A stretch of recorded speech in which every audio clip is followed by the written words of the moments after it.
Մենք լավ հարաբերություններ ենք կառուցում աշխարհի բոլոր երկրների հետ։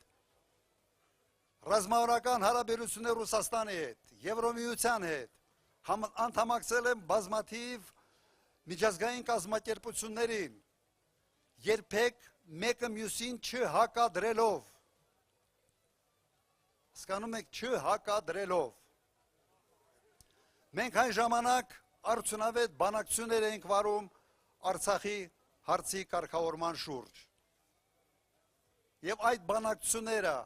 Մինսկի խմբի ներքո էին ընթանում, Միացյալ Նահանգներ, Ռուսաստան, Ֆրանսիա։ Այս ամենը մեկ արկածախնդիր մարդ եկավ ու քանդեց։ Բայց ոնց ինքը եկավ։ Եկավ, համոզեց ժողովրդին, խաբեց ժողովրդին և ընտրվեց։ Սա փաստ է։ Ընտրվելուց հետո սաբոտաժի ենթարկեց ամբողջ բանակցային գործընթացը, ավիրեց ամեն ինչ։